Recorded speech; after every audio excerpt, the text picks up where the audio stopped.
Assalamualaikum warahmatullahi wabarakatuh. Halo teman-teman. Perkenalkan, saya Dwi Retno Utari dari Program Studi Pendidikan Ekonomi Universitas Pendidikan Indonesia kelas 4B. Dan di dalam video ini saya akan memaparkan sedikit nih tentang PPh pasal 26. Nah, video ini saya buat untuk memenuhi tugas perkuliahan perpajakan. Oke, untuk yang penasaran, yuk langsung aja disimak videonya. Oke, sebelumnya aku pengen tanya dulu nih ke teman-teman, apa sih yang teman-teman ketahui tentang PPh pasal 26? Yuk, yang belum tahu langsung aja ya disimak penjelasan berikut. Oke, untuk pengertiannya sendiri, pajak penghasilan atau biasa disingkat dengan PPh pasal 26 sendiri ini merupakan bagian dari pajak penghasilan yang dikenakan atas penghasilan yang dibayarkan, disediakan untuk dibayarkan, atau telah jatuh tempo pembayarannya kepada wajib pajak luar negeri selain bentuk usaha tetap di Indonesia, teman-teman. Oke, kemudian di sini pemotongan PPh pasal 26 ini dilakukan oleh yang pertama ada badan pemerintah, yang kedua ada subjek pajak dalam negeri, yang ketiga penyelenggara kegiatan, yang keempat bentuk usaha tetap, kemudian yang kelima perwakilan perusahaan luar negeri lainnya, teman-teman. Oke, untuk yang selanjutnya apa? Yang selanjutnya adalah tarif dan objek PPh pasal 26, teman-teman. Nah, apa aja sih?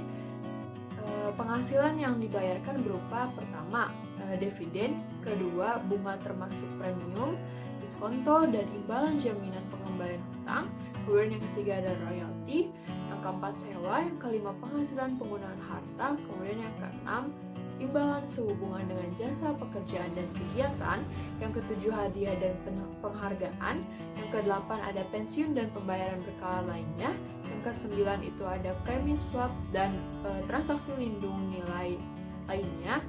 Yang kemudian yang ke-10 itu keuntungan karena pembebasan utang.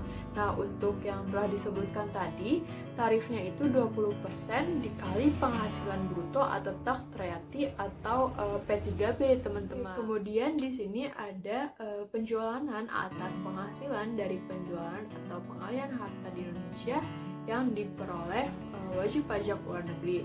Nah, harta yang dimaksud tadi berupa perhiasan mewah, berlian, emas, intan, jam tangan mewah, barang antik, lukisan, mobil, motor, kapal persiar, dan atau pesawat terbang ringan, teman-teman. Nah, untuk yang dikecualikan dari pemotongan PPh pasal 26 sendiri adalah wajib pajak OP luar negeri yang memperoleh penghasilan tidak melebihi 10 juta untuk setiap jenis transaksi. Nah, ini untuk tarifnya sendiri, teman-teman, 20% dikali perkiraan neto. Nah, perkiraan neto ini sama dengan 25% dikali harga jual, sehingga tarif efektifnya adalah 20% dikali 25% dikali harga jual sama dengan 5% dikali harga jual bersifat final. Oke, yang selanjutnya adalah di sini ada penjualan saham. Nah, saham yang diperjualbelikan adalah saham dari PT di dalam negeri dan tidak berstatus sebagai emiten atau perusahaan publik, teman-teman. Nah, penjualan atau pengalihan saham perusahaan atau special purpose company atau conduit company yang didirikan di tax haven country dan mempunyai hubungan istimewa dengan WPDN Indonesia atau BUT di Indonesia. Nah, ini dapat ditetapkan sebagai penjualan atau pengalihan saham WP badan dalam negeri, teman-teman. Untuk tarifnya adalah 20% dikali perkiraan neto.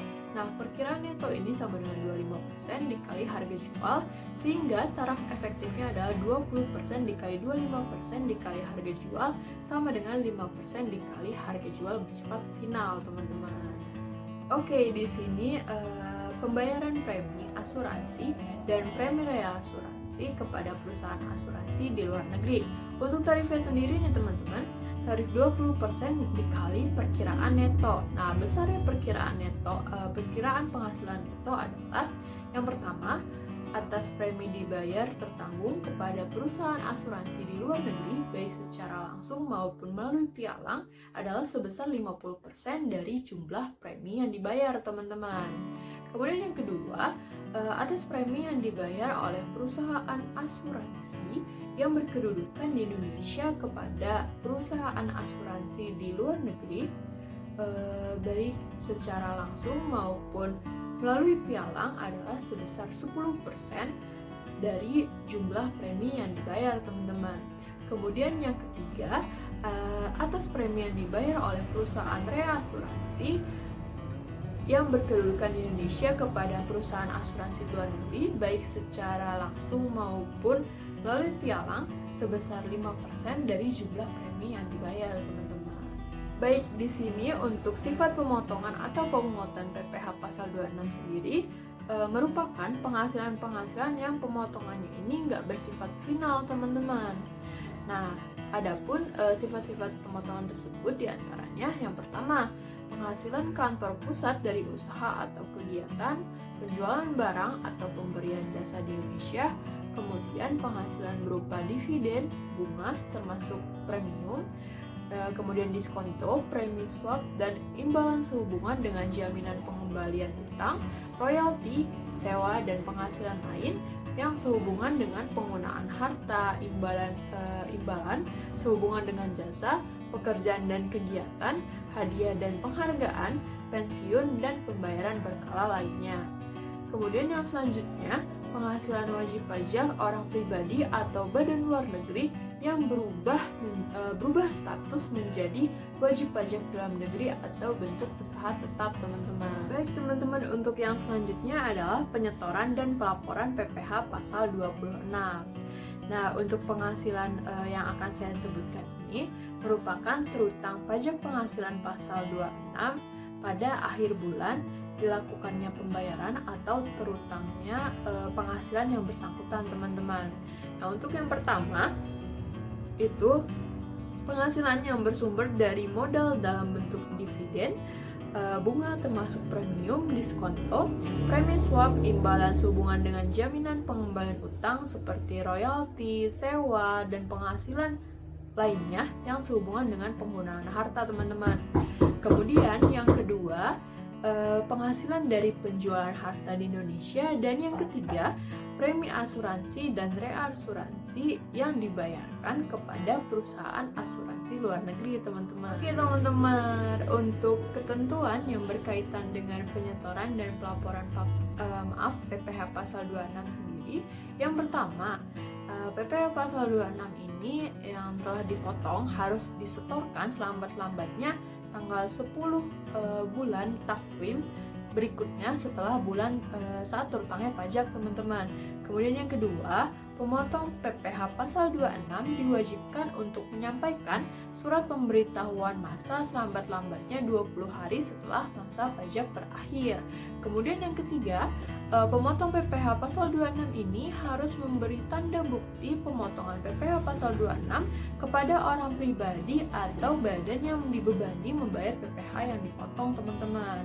Kemudian yang keempat, yang terakhir, pemotongan PPh pasal 26 atas penghasilan berupa PKP sesudah dikurangi pajak dari semua bentuk usaha tetap di Indonesia terutang dan harus dibayar lunas lambat-lambatnya tanggal 25 bulan ketiga setelah tahun pajak atau bagian tahun pajak berakhir sebelum SPT disampaikan.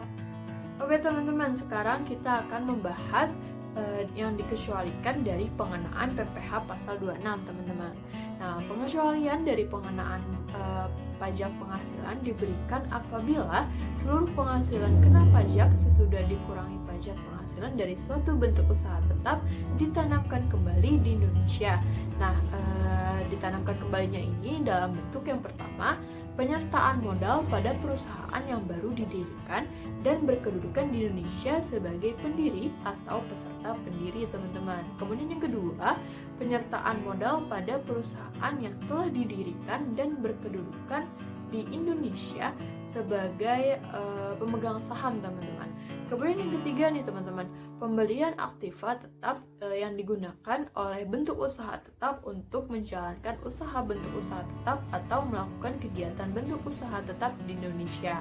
Kemudian yang keempat, teman-teman, investasi berupa aktiva tidak berwujud oleh bentuk usaha tetap untuk menjalankan usaha bentuk usaha tetap atau melakukan kegiatan bentuk usaha tetap di Indonesia, teman-teman. Oke, teman-teman semua, bahasanya sudah selesai. Gimana nih? Udah lebih paham kan tentang PPh pasal 26? Terima kasih banyak, kurang lebihnya mohon maaf, sampai jumpa lagi. Wassalamualaikum warahmatullahi wabarakatuh.